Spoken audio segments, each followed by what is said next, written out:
नमः शिवाय। श्री शिवाय नमस्तुभ्यं। फ्रेंड्स, आज हम बात करेंगे श्रावण मास महत्तम अध्याय 18 के बारे में। हरे कृष्णा, राधे राधे। तो अध्याय 17 में भगवान सदाशिव ने ब्रह्मपुत्र सनत कुमार को पवित्र रोपण विधान के साथ नवमी तिथि को कहने वाले कार्य को बतलाए हुए थे। अब आज इस अध्याय में आशा दशमी व्रत का विधान सुनेंगे। तो शुरू करते हैं। सनत कुमार बोले, हे भगवान पार्वती नाथ, हे भक्तों पर अनुग्रह करने वाले, हे दया सागर, अब आप दशमी तिथि का महत्तम बतलाइए। भगवान सदाशिव बोले, हे सनत कुमार, सावन महीने के शुक्ल पक्ष की दशमी तिथि के दिन व्रत आरंभ करें, फिर प्रत्येक महीने में शुक्ल पक्ष की दशमी तिथि को यह व्रत करें। इस प्रकार 12 महीनों में इस उत्तम व्रत को करने के बाद मैं श्रावण मास में शुक्ल पक्ष की दशमी तिथि पर इसका उद्यापन करें। इस व्रत को नरेश तथा नरेश पुत्र राज्य प्राप्त करने की अभिलाषा से वैश्य व्यापार में उन्नति के लिए, गर्भवती स्त्री पुत्र हेतु, ब्राह्मण स्नान कर्म प्राप्त हेतु, रोगी रोग मुक्ति होने के लिए, जिस स्त्री का पति दूर गया हो वह अपने पति के दर्शन हेतु तथा उनके अतिरिक्त अन्य लोगों को भी धर्म, अर्थ एवं काम आदि की सिद्धि के निमित्त इस व्रत को करना चाहिए। यह व्रत आशा दशमी व्रत कहलाता है।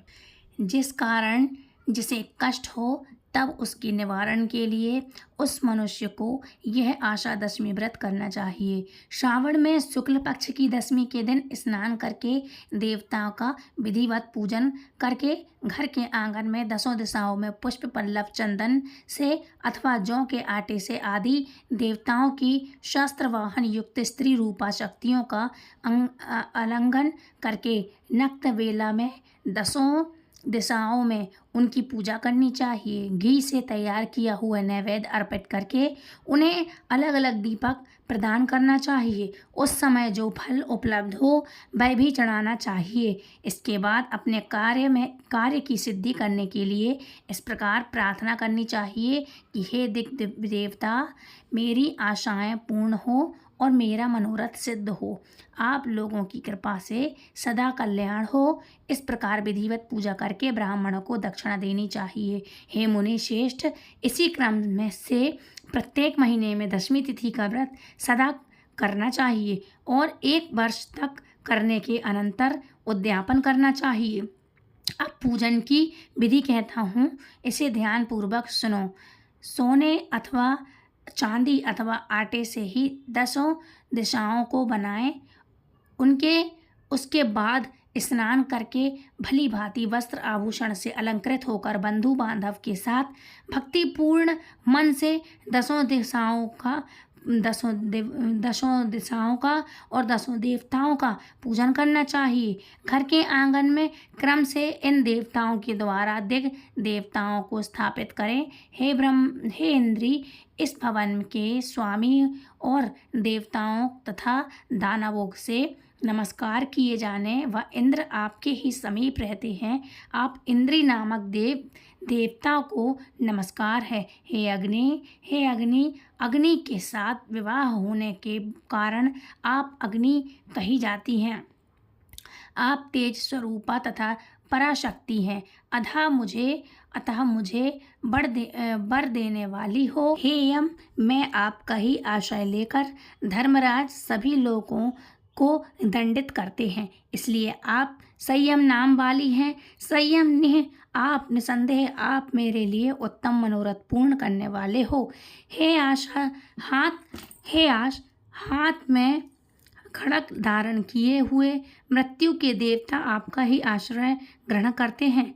अतः आप निधि रूपा हैं। आप मेरी आशा को पूर्ण कीजिए। हे वरुणी, समझ भक्तों के आधार तथा जल जीवों के स्वामी वरुण देव आप में निवास करते हैं। अतः मेरे कार्य तथा धर्म को पूर्ण करने के लिए आप तत्पर हो। हे देवेश्वरी, आप जगत के आदि कारक प्राण रूप वायुदेव के साथ अधिष्ठाता शांति प्रदान करें। हे कौरवी, आप धन की स्वामी कुबेर के साथ अधिष्ठता आप इस लोक में उत्तरा नाम से विख्यात हैं। हमें शीघ्र मनोरथ प्रदान करके आप निरुत्तर हो। हे ऐशनी, आप जगत के स्वामी शंभु के साथ सुशोभित होती हैं। हे शुभे, हे देवी, मेरी अभिलक्षणिका है कि सदा कल्याण करने वाली है और सनक आदि मुनियों से घिरी रहती है।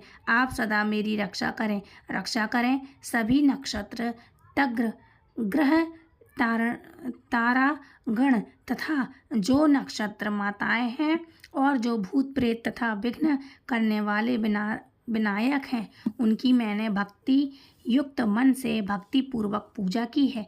वे सब मेरे अभिषेक सिद्ध के लिए सदा तत्पर हो। नीचे के लोकों में आप सर्वों तथा नेवलों के द्वारा सेवित हैं। आधा नाग पत्नियों सहित आप मेरे ऊपर प्रसन्न हो। अब इस मंत्रों के द्वारा पुष्प, धूप, दीप आदि से पूजन करके वस्त्र, अलंकार तथा फल निवेदित करना चाहिए। जिसके बाद वाद्य, ध्वनि, गीत, नृत्य आदि मंगल कृत्य और नाचती हुई शेष स्त्रियों के सहित जागरण करके रात्रि व्यतीत करनी चाहिए। कुमकुम, अक्षत, तांबूल दान आदि तथा प्रसन्न मन से उस रात्रि को सुखपूर्वक व्यतीत करना चाहिए। प्रातःकाल दोबारा प्रतिमाओं की पूजा करके ब्राह्मणों को प्रदान कर देनी चाहिए। इस विधि से व्रत को करके क्षमा प्रार्थना तथा प्रणाम करके मित्रों तथा प्रिय बंधुजनों को साथ लेकर के भोजन करना चाहिए। हे तात, जो मनुष्य इस विधि से आदरपूर्वक दशमी व्रत करता है वह सभी मनवांछित फल प्राप्त करता है। विशेष रूप से स्त्रियों को इस सनातन व्रत को करना चाहिए, क्योंकि मनुष्य जाति में स्त्रियां अधिक श्रद्धा कामना परायण होती हैं। हे मुनिशेष, धन प्रदान करने वाले, यश देने वाले, आयु बढ़ाने वाले तथा सब कामनाओं का फल प्रदान करने वाले, इस व्रत को मैंने आपसे कह दिया। तीनों लोकों में अन्य कोई भी व्रत करके समान नहीं है। हे ब्रह्मपुत्रों, मैं श्रेष्ठ मनवांछित फल की कामना करने वाले जो मनुष्य दशमी तिथि को दसों दिशाओं की सदा पूजा करते हैं, उनके हृदय में स्थित सभी बड़ी बड़ी मनोकामनाओं को वे दिशाएं भलीभूत कर देती हैं। इनमें अधिक कहने से क्या प्रयोजन है। सनत कुमार, यह व्रत मोक्षदायक है, इसमें संदेह नहीं करना चाहिए। इस व्रत के समान न कोई व्रत है और न होगा। इस प्रकार श्री स्कंद पुराण के अंतर्गत ईश्वर सनत कुमार संवाद में श्रावण मास महात्म में आशा दशमी व्रत कथन नामक 18वां अध्याय संपूर्ण।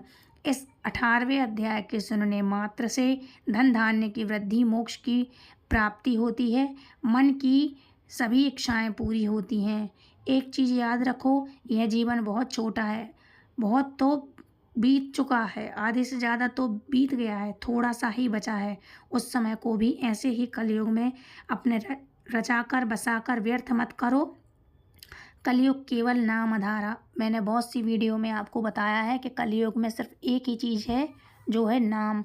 कलयुग केवल नाम आधारा। ये कलयुग का समय सिर्फ नाम जाप करने से ही आपका समय कट जाएगा, बुरा समय कट जाएगा और बुरा समय आएगा भी नहीं। इसलिए कलयुग में आपको इतने हवन यज्ञ अनुष्ठान करने की ज़रूरत नहीं है, सिर्फ नाम जाप से आपका उद्धार हो जाएगा। इसलिए नाम जाप करते चलो और अपना उद्धार अपने आप हो जाएगा। अपने आप अपना उद्धार करते चलो, किसी के भरोसे में नहीं रहो, सिर्फ अपनी भक्ति पर विश्वास रखो। इसलिए बोलते हैं कलयुग केवल नाम आधारा। इसलिए इस कलयुग में नाम का ज़्यादा महत्व है। और दूसरों को भी ये कथाएं सुनाओ, अपने धर्म का प्रचार करो, दूसरों को शेयर करो, ताकि दूसरे भी इन सब कथाओं से जुड़ें। फ्रेंड्स, मिलती हूँ नेक्स्ट वीडियो में, तब तक के लिए राधे राधे, हरे कृष्णा, हरि बोल।